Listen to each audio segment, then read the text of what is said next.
In my video, She'll Never Love You, I go into how women don't love men, and only love what men can do for them. The object of their affection is external to the man himself. He is just a means to achieve the true object of her affection, which is the man's money and utility.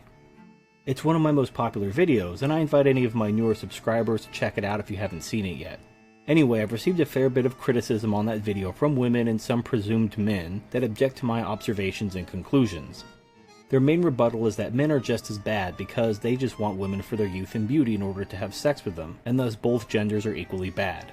And if I'm going to throw women under the bus and claim that they don't really love men, I should also throw men under the bus because they don't really love women either by the same standard. I'll address this criticism as well as others I've come across because frankly I'm tired of responding to the same comments over and over. Strap in, here we go. Men are just as bad as women. They just want a woman for her body, which means men don't love women either. No, you retard. You are your body. Without your body, you don't exist. Your physical appearance is part of what makes you a physical being, and it's how other physical beings interact with you. Your physical body is indivisible from you as a person. If I'm attracted to you physically, I can't separate you from your beauty. I can't suck your beauty out with magic like Gruntilda from Banjo-Kazooie. If I want your youth and beauty, I need to keep you around, take care of you, provide for you, and give you a reason to stay. Let's compare that to how women love men for their money. Money is completely external to the man. Money is also completely divisible from the man that earned it, and not only can be separated and given to the woman, but there's an entire system built around accomplishing this known as the divorce and family court system. The entire purpose of alimony and child support is to give the man's money to the woman. The man that wishes to enjoy a woman's beauty must keep her provided for in order to keep her around, while women can leave at any time and still enjoy the benefits of the man's money, and also enjoy ruining his life and making him a wage slave, as the gynocentric icing on the hypergamy cake. Men use women for sex, which is a service, and thus men treat women as disposable utilities too. Sex is kind of the point of a relationship, otherwise you're just roommates. Also, the woman isn't being used, she's getting her orgasms too. Don't even try to tell me that women don't enjoy sex and it's just this service they do only for the benefit of men. You can literally fuck yourself. However, let's explore this subject a bit more before moving on. Since sex benefits both partners, are there any services a woman exclusively provides for the benefit of a man? I can't think of a single one. Women can cook and clean, but a single man can eat at a restaurant and hire a cleaning service for far less money than a relationship if he valued those services. The only service a woman provides, for which he is willing to engage in a relationship for, is sex. However, sex isn't hard to obtain. Men have call girls, massage parlors, strippers, pornography, or simply dating, which is itself a form of prostitution. This would be the closest equivalent to using a woman for sex, but she's being compensated with money, free dinners, and/or entertainment. This is a relationship of mutual exploitation, wherein the woman is giving the man something he wants in exchange for something she wants. However, in none of these scenarios does either party profess to love the other. It is understood that this is an exchange, and no love is expressed or implied. If there are all these places for men to get their sexual needs met without a relationship with a woman, why would a man enter a relationship with a woman and profess to love her if all he wanted was sex? Now let's compare this to a woman. A woman wants money, but the only way for her to acquire money, aside from gambling or winning a lawsuit settlement, is to go out and earn it.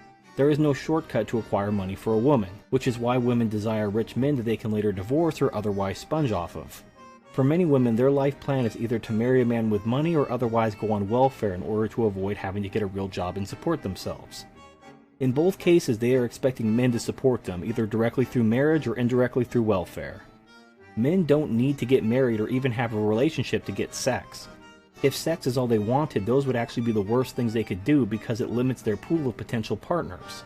Meanwhile, women require marriage or some kind of relationship in order to get access to a man's money and resources, in addition to his non-monetary utilities such as that of protector, emotional tampon, squasher of spiders, opener of jars, and mover of heavy objects.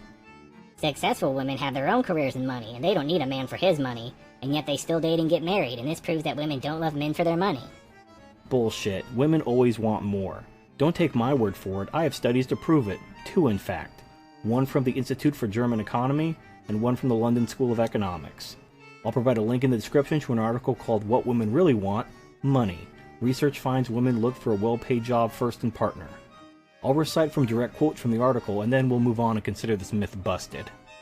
Quote, according to new research published yesterday in Germany, More women are using money as overriding criteria for choosing their partners.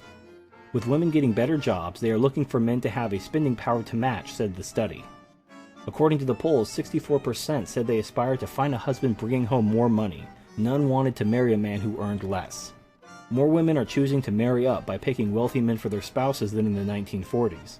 Women now find it hard to admit that they want to be a housewife more than they want a successful career of their own. A woman's beauty is the equivalent of a man's money because she can use money to enhance her beauty through makeup, plastic surgery, etc. A woman can also improve her appearance by eating healthy and exercising as well. A man's attraction to youth and beauty is due to those being biological signs of health, and are more beneficial to the woman than the man. However, even though money can pay for things like makeup and plastic surgery, it also pays for everything else, which negates the argument. Let's say that a woman wants to be admired for her mind rather than her body. She would still require money to pay for her education in order to develop her mind. Simply because money paid for it doesn't mean the end result is as external as the money itself. Even if you disagree with me about beauty being a non-externality, you must agree that a woman's mind cannot be considered anything other than internal to the woman herself, and that the use of money in order to develop that mind doesn't change that. Therefore, the same cannot be said in regard to a woman's physical beauty in regard to the use of money for things like makeup and plastic surgery. They are still indivisible from the woman herself, even if they were facilitated with the use of money. Besides, a man faces the same problem. Even the mythical Nawalt that values him for his character and personality would expect him to have a healthy body and lifestyle, and things like gym memberships and exercise equipment cost money. Men can't be parted with their money because men are cheap. Are you retarded? What do you think divorce and family courts are there to do? Also, the going rate for a call girl is about $150 an hour, which is significantly more than the minimum wage, which seems to indicate that men are perfectly willing to be parted with their money for a woman.